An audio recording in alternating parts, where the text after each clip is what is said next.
साथियों, अगर आप देश के किसी भी राज्य में रहते हैं और आपको या आपके परिवार में से किसी भी सदस्य को पेंशन मिलती है दोस्तों, वृद्धा पेंशन, विधवा पेंशन, दिव्यांग पेंशन, किसी प्रकार की पेंशन मिलती है, तो यह जानकारी आपके लिए बहुत ही खास होने वाली है।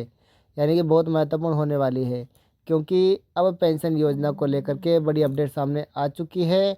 क्योंकि पूरे देश में पेंशन से जुड़े नए नियम लागू कर दिए गए हैं और अब पेंशन धारकों के लिए बड़ा तोहफा भी यहाँ पर जारी किया जा रहा है। ऐसी खबर सामने आई है जिसे जानना हर पेंशन धारक के लिए बहुत ज़रूरी है, भले वो राजस्थान का हो, भले मध्य प्रदेश का हो, पूरे देश में कहीं का भी हो दोस्तों, ये जानकारियाँ उनके लिए बहुत ही खास होने वाली है। तो वीडियो को शुरू से लेकर लास्ट तक देखना है, स्किप बिल्कुल नहीं करना है। अगर आप वीडियो को स्किप कर देंगे तो आपको कुछ समझ नहीं आएगा, फिर आप कहेंगे कि सर हमें जानकारी सही नहीं है, गलत है। तो वीडियो को शुरू से लेकर लास्ट तक ज़रूर देखना है। वीडियो अच्छी लगे तो वीडियो को लाइक, चैनल को सब्सक्राइब कर देना है। चलिए सबसे पहले हम बात कर लेते हैं कि 11 नए नियम लागू। तो दोस्तों कौन सा जो नियम है वो 11 नए नियम लागू किए गए हैं और क्या इसमें बदलाव किए गए हैं, उनके बारे में हम सबसे पहले बात कर लेते हैं, जो कि आपके लिए बहुत ही ज़रूरी है जानना। अब सबसे पहले समझते हैं कि आखिर ये 11 जो नए नियम हैं वो क्या है। सरकार की तरफ से पेंशन योजना को और पारदर्शिता बनाने के लिए नियम लागू किए गए हैं। तो कौन कौन से नियम है, कौन कौन सी पारदर्शिता है इस पर लागू की जा रही है, तो उसके बारे में बात कर लेते हैं। तो हर साल ये केवाईसी अनिवार्य है, इसके अंदर पहला ऑप्शन वो बताया गया है। दूसरा है आधार कार्ड बैंक खाते से लिंक होना ज़रूरी है। आपके बैंक खाते में एनपीसीआई मैपिंग बहुत ज़रूरी है, जिससे कि आपका पैसा आपके खाते में आएगा।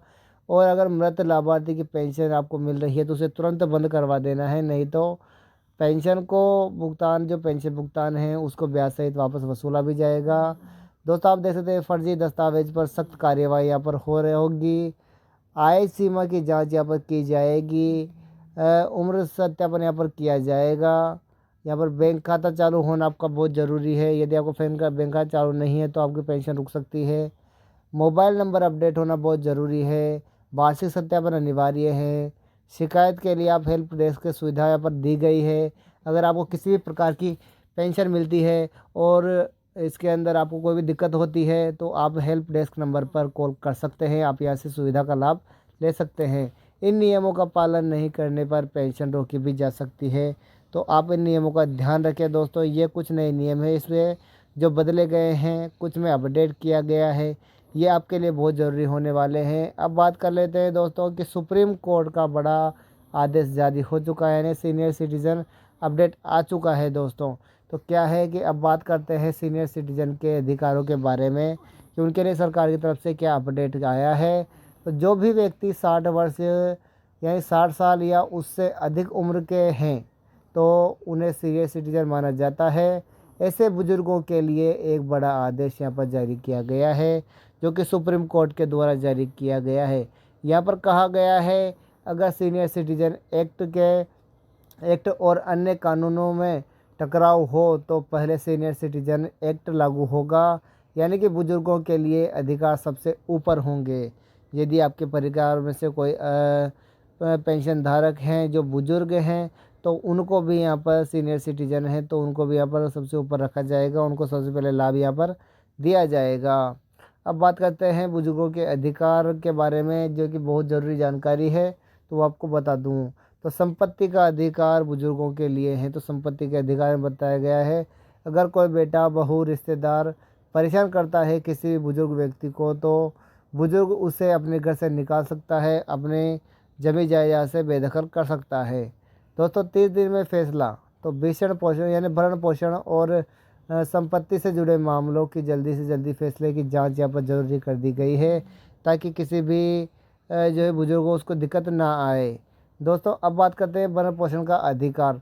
तो बच्चों को माता पिता का खर्च उठाना अनिवार्य है, यानी कि अब बुजुर्ग पूरी तरह से कानूनी रूप से सुरक्षित हैं, उनको भी सभी प्रकार की योजनाओं का लाभ दिया जाएगा, सबसे ऊपर उनको रखा जाने वाला है। अब बात करते हैं पेंशन में बड़ी बढ़ोतरी की मांग, यानी कि पेंशन में बढ़ोतरी की मांग है और आपकी पेंशन बढ़ा दी जा चुकी है।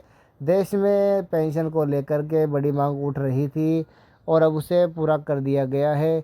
तो सभी राज्यों में समान पेंशन लागू हो, एक देश एक पेंशन योजना हो, न्यूनतम पेंशन 3,000 रुपये से 5,000 रुपये तक हो। यह ज़रूरी जानकारी है जो कि सरकार के द्वारा जो पूरी की करनी है और लोगों की मांग है। तो मांग क्यों उठ रही है दोस्तों, तो आप देख सकते हैं महंगाई बढ़ती जा रही है, दवाइयों का खर्चा बढ़ रहा है, बुजुर्गों का काम करने में सक्षम नहीं है। तो दोस्तों ये कहाँ पर जाएंगे, ये सिर्फ और सिर्फ पेंशन पर निर्भर रहते हैं। जो 1,000 से 1,200 रुपये की पेंशन आती है तो वो इनके लिए बहुत ही कम होती हैं। वो इनके दवाइयों का खर्चा भी पूरा नहीं होता है। तो रोज़मर्रा की ज़िंदगी में तो ये क्या ही कर सकते हैं। तो दोस्तों इसका बढ़ाना बहुत ज़रूरी है, लेकिन सरकार इसे स्टेप बाय स्टेप थोड़ा थोड़ा बढ़ा रही है। अभी आपके पेंशन को बढ़ाया गया है दोस्तों, कहीं पर पेंशन 1,300 रुपये देखने को मिली है तो कहीं पर 1,450 रुपये पेंशन भी देखने को मिली है। यानी कि आपकी पेंशन में बढ़ोतरी तो 2026 के अंदर कर दी गई है, लेकिन इसका लाभ आपको फरवरी माह से देखने को मिलेगा दोस्तों। अब बात करते हैं बकाया पेंशन की बड़ी अपडेट के बारे में। तो सबसे पहले ज़रूरी खबर के बारे में बात कर लेते हैं। तो जिनकी पेंशन रुकी हुई है उन्हें अब एक साथ पैसा मिल सकता है दोस्तों। जिनकी पेंशन 2-4 महीने से रुकी हो उनका एक साथ पैसा मिलेगा। तो उदाहरण के लिए बता दूं, अगर आपकी पेंशन 3 महीने से रुकी हुई है तो पूरी राशि आपको एक साथ ट्रांसफ़र होगी। जैसे कि आपकी पेंशन 2,000 रुपये है और 3 महीने की है तो आपको 6,000 रुपये तक राशि मिल सकती है, यानी कि एक मुश्त राशि आपको देखने को मिल जाएगी। अब बात कर लेते हैं बकाया पेंशन सबको मिलेगी। तो दोस्तों बकाया पेंशन किसको मिलने वाली है, सबको मिलने वाली है, कुछ कुछ लोगों को मिलेगी। तो ये महत्वपूर्ण जानकारी है, सभी को पैसा नहीं मिलने वाला है। कुछ कैंडिडेट्स हैं जिनको इसका पैसा दिया जाएगा। जिनकी केवाईसी पूरी है उनको पैसा दिया जाएगा। जिनका आधार लिंक है, जिनका बैंक खाता चालू है, रिकॉर्ड अपडेट है, तो उन्हीं लोगों का पूरा यहाँ पर पैसा दिया जाएगा। किसी प्रकार से पैसा नहीं रोका जाएगा। अगर आपका भी पूरा सही है तो आपकी पेंशन आपके बैंक खाते में ट्रांसफ़र कर दी जाएगी। किनकी पेंशन बंद हो सकती है दोस्तों, तो कुछ लोगों की पेंशन यहाँ पर रोकी भी जा सकती है। तो कौन कौन से लोग हैं दोस्तों, तो पहला लोग है इसमें कि केवाईसी नहीं करवाने वाला, आधार कार्ड लिंक नहीं करवाने वाला, बैंक खाता जिसका बंद है, जिसने गलत दस्तावेज यहाँ पर दिए हुए हैं, जो कि अपात्र माना गया है। ऐसे लोगों को पेंशन नहीं मिलेगी, अपात्रता की सूची में रखा जाएगा। उनकी पेंशन यदि मिलती हो तो उसे भी बंद कर दिया जाएगा। अब बात करते हैं पेंशन चालू कैसे करें। तो दोस्तों यदि आपको पेंशन मिलती है, आपकी पेंशन बंद हो चुकी है, तो आपकी पेंशन कैसे चालू होगी, आपको पेंशन कैसे मिलेगी, तो उसके बारे में बात कर लेते हैं। अगर आपकी पेंशन रुकी हुई है तो तुरंत ये काम है जो कर लीजिएगा दोस्तों। तो पहला काम है दोस्तों, केवाईसी करवा लें, आधार कार्ड लिंक करवा लें, बैंक खाता अपडेट करवा लें और रिकॉर्ड आपका सही करवा लें दोस्तों। यदि आप सही जानकारी करवा लेते हैं तो आपकी पेंशन फिर से सुचारू रूप से चालू हो जाएगी। किसी प्रकार की कोई समस्या नहीं देखने को आपको मिलेगी। तो किन को पेंशन मिलती है, तो दोस्तों कौन कौन से योजनाएं जिसके तहत पेंशन मिलती है, तो किन किन को पेंशन मिलती है। तो दोस्तों वृद्धा पेंशन के अंदर 60+ उम्र वाले को वृद्धा पेंशन दी जाती है। विधवा पेंशन जिनका पति का निधन हो चुका है उनको विधवा पेंशन दी जाती है। दिव्यांग पेंशन जो 40% के विकलांगता वाले जो लोग हैं, जो कि अपने किसी भी शरीर के अंग से दिव्यांग हैं, उनको यहाँ पर दिया जाता है। जो कि 40% से अधिक होना चाहिए दिव्यांग, तो उसी को पेंशन यहाँ पर दी जाती है। घर बैठे स्टेटस कैसे चेक कर पाएंगे, तो आप इसको मैं कुछ स्टेप्स आपको बता देता हूँ। उसके तहत आप घर बैठे भी आप एक जो है इसका अपडेट कर पाएंगे। तो मोबाइल से आप गूगल खोलें, यहाँ पर PFMS स्टेटस का जो ऑप्शन है पेमेंट स्टेटस का, तो वहाँ पर सर्च करें और पेंशन ID डालें, या फिर आपको स्टेटस देखें। इससे आपको पूरी जानकारी आपको यहाँ पर मिल जाएगी। जो भी जानकारी आपकी अपडेट करनी है वो मिल जाएगी, जो अपडेट है वो मिल जाएगी। अगर पेंशन नहीं मिल रही है तो आपको क्या करना चाहिए दोस्तों, अगर आपको 3-4-5 महीने से पेंशन रुकी हुई है, नहीं मिल रही है, आप इसके लिए एलिजिबल है, तब वो क्या करना चाहिए। तो दोस्तों KYC आपको पूरा करवा लेना है, आधार कार्ड लिंक करवा लेना है, बैंक का खाता अपडेट करवा लेना है, हेल्प डेस्क पर शिकायत कर देना है, ताकि आपकी जो पेंशन है वो सुचारू रूप से चालू हो जाए। इससे आपकी समस्या जल्दी जल्दी सुलझ जाएगी, किसी प्रकार की कोई समस्या आपको नहीं आएगी। अब बात करते हैं दोस्तों ज़रूरी संदेश के बारे में कि सरकार के द्वारा ज़रूरी संदेश क्या दिया गया है।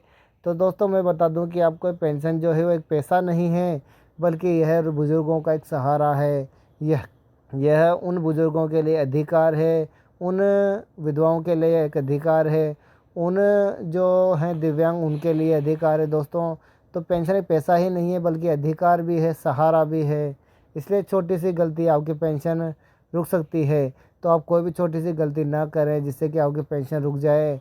आपसे आशा है कि आप पूरे वीडियो को देखे होंगे तो आपको जानकारी मिली होगी, सही जानकारी मिली होगी दोस्तों। अगर आपको आपके परिवार में से किसी को भी पेंशन मिलती है या कोई पेंशन धारक हैं तो ये जानकारी उनके पास में ज़रूर शेयर करें, ताकि कोई भी व्यक्ति अपने अधिकार से वंचित ना रहे। दोस्तों, हमारा अधिकार बनता है वीडियो बनाकर आपको अपडेट करना, आपको सूचित करना। आपका अधिकार बनता है वीडियो को ज़्यादा शेयर करना, ताकि सभी पेंशन धारकों तक ये वीडियो पहुंच सके। तो दोस्तों, मैंने मेरा काम पूरा किया है, आप अपना काम पूरा कीजिएगा। अगर वीडियो पसंद आए तो वीडियो को लाइक, चैनल को सब्सक्राइब जरूर कर दीजिएगा। चलिए मिलते हैं आगे को नई वीडियो में, जब तक के लिए राम राम।